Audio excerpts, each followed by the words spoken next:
空が青いな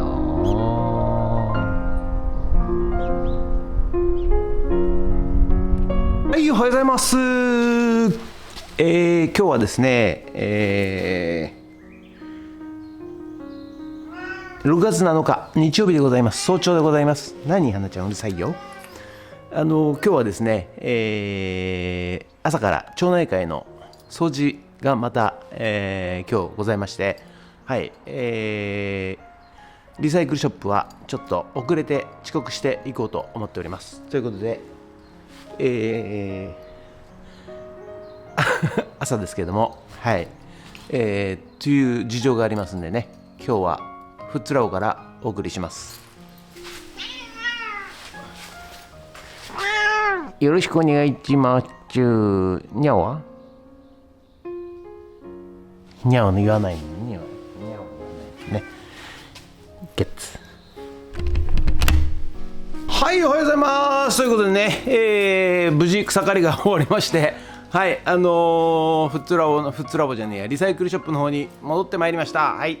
ということでね、今日も頑張ってやってまいりたいと思いますが、皆さんね、売ってる商品、皆さん自営業者でね、農業も漁業も、商店、レストランも、あらゆる業界の方でね売ってる商品、皆さん20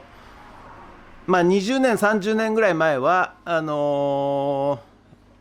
同じ商品をね大量に作って大量に販売する、大量に消費すると、そういう時代がありましたけれども、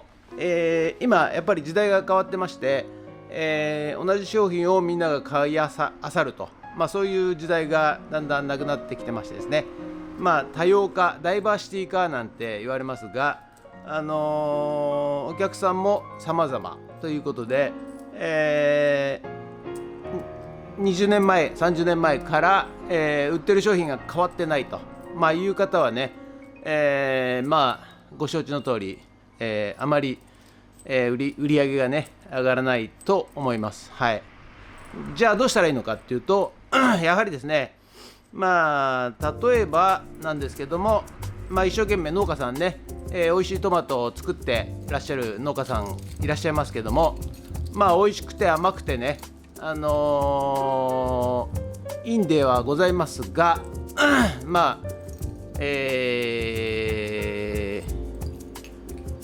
その一生懸命ね、研究して、いろいろ美味しいトマトを作ったんですが、そのトマトしか売ってないと、そういうことであれば、多様化した、この、現代ではですね、やはり、売り上げがどん詰まりになってしまうということだと思うんですよ。ですので、お客さんに合わせた商品を展開すると。で、まるっきり違うものを売る必要はないと思うんですけども、売っているものを少しアレンジしてですね、なんですかね、お客さんはね様々だということを認識した方がいいかなと思います。皆さんね、安くないと売れないんじゃないかなって思っちゃったりなんかもしてるかもしれませんが、実はですね、世の中にはお金持ちもたくさんいましてですね、安いから買うっていうわけでもないんですよ。はい、ですので、例えばお金持ってる人がね、来た時に、1個100円のトマトより、1個500円とか1000円のトマトがあれば、売っていればですね、買う確率は上がると、売り上げが、上がるということでございますんで、少し値段の幅を変えてみたり、少しアレンジして、1個で売ってるのを10個や100個で売ってみるとか、あとでかいトマト、味はそんなにしなくていいから、とにかくでかいトマトが欲しいんだっていうね、ハンバーガーとかに入れたいから、味はどうでもいいんだという方も向けに作ってみるというのもいいかもしれないし、あと、うちはね漬物にしちゃうんでね、味付けちゃうんでそんな美味しくなくていいんだよっていうお客さんもいるだろうし、またはちょっと酸っぱいね、トマトが欲しいんだよと、青臭い昔ながらのね青臭いトマトが欲しいんだよというお客さんもいるだろうし、そういうお客さんに向けて、少しアレンジして、価格帯もねアレンジして、売るとですね、いいんではないかなと、ぜひ考えてみてください。で世の中にはね飛行機もそうですし、あらゆるサービスがですね、VIP 席っていうのがあって、エコノミー席っていうのがあるわけですね。ですので今やってる皆さんのやつはエコノミー席の商売をしてるんでございます。はい、ところがですねVIP の、販売、価格帯、販売、商品を持っているとですね、その VIP が当然そんなに VIP がたくさん売れるわけではございません。でも、VIP を作っておいて VIP の売り上げが高いわけですから、その売り上げが高いとエコノミーも安くなってくると、いわゆる全部 100% みんなエコノミーだとすると、単純に計算して割っていくとエコノミーが高くなっちゃうわけですね。でも VIP があることによって、VIP が売れていけばエコノミーも少し下げられるということは、他社より下げて売ることができると、そういう戦略も一つございますんで、皆さんね、ちょっと考えてみてはいかがでしょうか。ということで今日もね、頑張ってやってまいりたいと思います。ゲッツ。はい、それでは毎朝のモーニングルーティンでございます。写真撮っていきたいと思います。こちらじゃーん、ボイスレコーダー、こちらじゃーん、 CD じゃーん、こちら写真撮っていきたいと思います。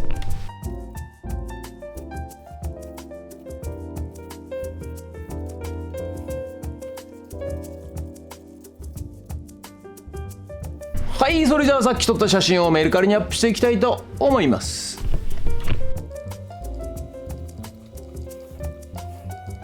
はい、それではね今日もねレコード盤磨いていきたいと思います。やだけどね、めんどくさいけどね、また今日もね、ひたすら磨いていきますよ。コツコツコツコツコツコツ。はい、ということでね、またね、工具が入ってまいりました。いろんなね、工具が入ってまいりました。ドローン。はい、ということでね、午後からフットラボの方に戻ってまいりました。ただいまの気温 22.7 度ということで、今日また今からね雨で、明日も一日雨ということらしいでございます。はい、気温がね、昨日も日中は30度を超え、ビニールハウス内は50度を超え、それからぐっと夜中ね、気温が下がりまして20度で、今22度っていうことで、はい、なんか梅雨入りしたんですかね、どうなんですかね、ちょっとよく分かりませんが、梅雨に入ったような天気でございます。はい、ということでね、今日はですね、農業×AI、ラズベリーパイ×ノードレッドということで、AI カメラ、はい、が来ましたんで、AI カメラの組み立てと、そして、まずはね、こちら室内でテストをやって、それが、うまくいきましたら、ビニールハウス内につけていきたいと、そういうふうに思っております。ということでよろしくお願いします。人月。はい、それではね、AI カメラこちらなんですけど、はい、こちらをね、まず組み立てから、見てもらいたいと思います。で、組み立てして、ラズベリーパイ OS を書き込んで、挿して、で今日は AI カメラの方のテストということでやっていきたいと思います。はい、そしたらね、こちらがね、AI カメラそしてこちらが、ラズベリーパイ 02W、 これがねちっちゃい今度ラズベリーパイになります。前回使ったラズベリーパイはもうちょっと大きいやつで、これがね小型版ということで、AI カメラ専用なんでね、これにつなげて Wi-Fi で飛ばしたいと思います。でまずねつなぎ方なんですけど、この AI カメラに、ついてきてるケーブル、このね、フラットケーブルついてきてるんですけど、これだとねラズベリーパイ、2W には入らないんですよ。ですのでこのねこれ付属しているこのもう1個の方の、こちらでねつけていきます。でまずは、この金属のね端子がついている方が基板側で、ここにねちょっと見づらいかもしれないけど黒いね、プラスチックがありますんで、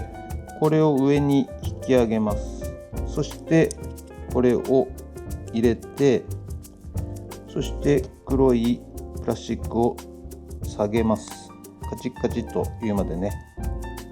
はい、でこれはカメラ側 OK で、今度こちら側も、ダズパイ側もこの黒いやつをこ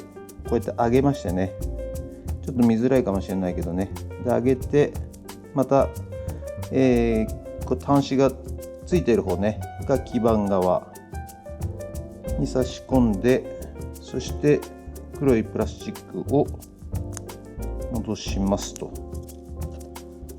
こでロック。この前に、AI カメラに付属しているねこのプラスチックのやつなんですけど、これどうやらね、ピントを合わすための、ものらしいです。でこうやって当てて、最後っていうか画像が出たらね、これでちょっと回すとピントがね調整できるそうでございます。で普段はこれ外してこれだけにすると、調整用でございます。そしたらですね、SD カードね、はい、こちら、を、USB ドライブの方に挿しまして、こちらね Windows のパソコンから、このラズベリーパイイメージャーっていうのを開きましてですね、はい、そしてデバイス、これがね今回はラズベリーパイ 02W っていうね、これを選んで、OS は、ラズベリーパイ OS46 ビットってことで、それでねドライブを選んで書き込んでいきます。はい、そしたらね、接続しまして、今ね、こちらに、マイクロ SD の OS をね入れまして、スイッチ入れて、これ緑のチカチカで立ち上がりました。はい、じゃあまずね、Windows の方でこのラズパイがね、認識できるかやってみたいと思います。あら、見つかりませんでした。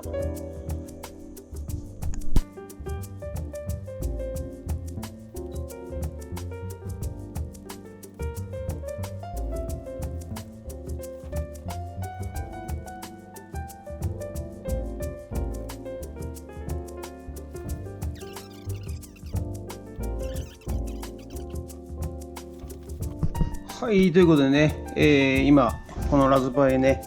カメラここにつけまして、そして今ね人体検知のデモを、撮りました。結果がこれになります。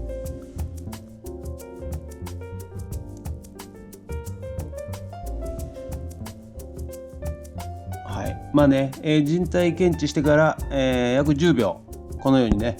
録画されると、そういうような感じでございます。はい、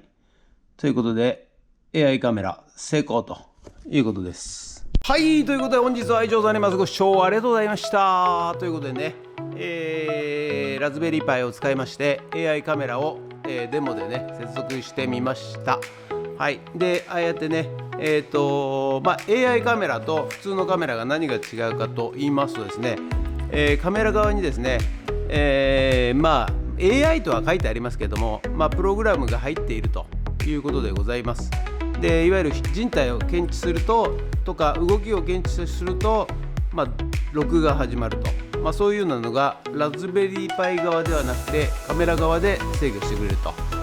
そういうことでございますので、とりあえず、デモでね、私が動いたら、録画が始まりまして10秒間録画すると、そういうような形で、デモでね、やりましたけども、実際はですね大変申し訳ないんですけども、ビニールハウスにつけたらですね、動画は撮りません。定期的に、JPEG で画像を撮りまして、例えば朝昼晩とでそれを毎日データとして保存します。で、成長具合をね、